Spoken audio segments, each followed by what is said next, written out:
Hello and welcome to Learning Economics. Today we shall discuss behavioral economics criticism on conventional economics choice theory.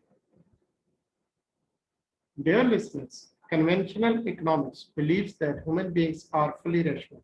Therefore, it makes following assumptions while studying choices. As a result, human beings are considered as caring for their self-interest only, which they look to maximize.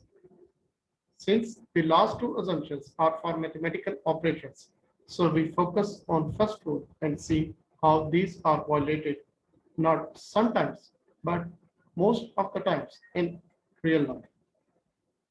First is completeness, which means that for two goods X and Y, the consumer either prefers X or Y or is indifferent between the two. This means that consumer is very certain in preferences. However, in real life, many times we feel confused in choosing one out of two or three closely related goods or course of action. Next is transitivity, which means that for three goods X, Y, and Z, if a person prefers X or Y in a situation and Y over Z in same situation, then he or she will prefer X over Z whenever there is a choice between the two in similar situation. This straightforward looking characteristic helps in predicting human choices. Now, let's consider that a person has to choose between three cars based on ranking against three characteristics: speed, safety, and comfort.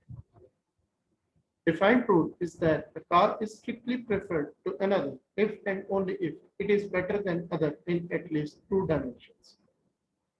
Now, comparing car X with Y, we can see that X is better than Y in speed and safety. Therefore, X must be preferred over Y. Next, comparing car Y and Z, we can see that Y is better than Z in safety and comfort. So, following transitivity, X must be preferred over Z. But if we test this preference using same rule, we see that Z should be preferred over X.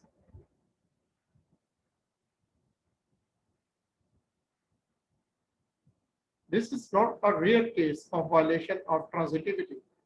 In fact, transitivity is often violated when we have to compare more than two goods or situations over more than two characteristics. Next is cognition, which means human decisions are based on strong intellect thoughts and logics rather than based on emotions. However, we observe that many of us sometimes feel regretted on the decision we made in past. This is against the spirit of cognition. Another very interesting example is of pet frog, a pet made of frog stone introduced by Gary Rossdale. After listening to his friends complain about his pet, he thought of introducing a pet that will not need any care and can be a companion anywhere, anytime. This was just a piece of rockstone provided in a nice box with a nest of it. While the product looks funny, but Dale was able to sell over 1 million pets for $4 each and became a millionaire. The sale of this product certainly puts question on the cognition ability of human beings.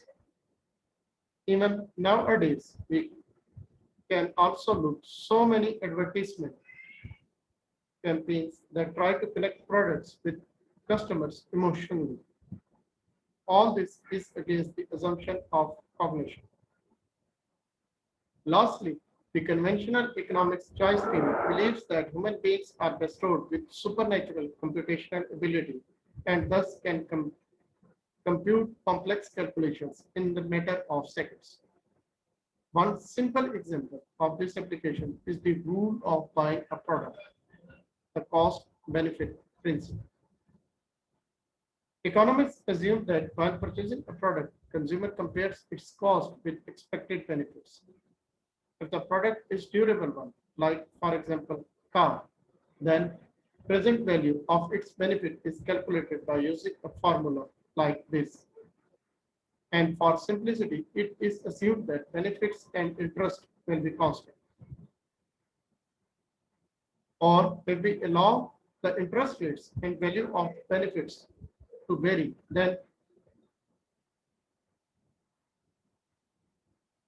let's not get into the problems of valuing benefits correctly or predicting the future interest rates accurately. Just ask a simple question. How many of us can calculate the present value of the benefit of a durable product and compare it with the cost while we are on the shop and making decisions to buy a product or not to buy it? And how many of us actually do?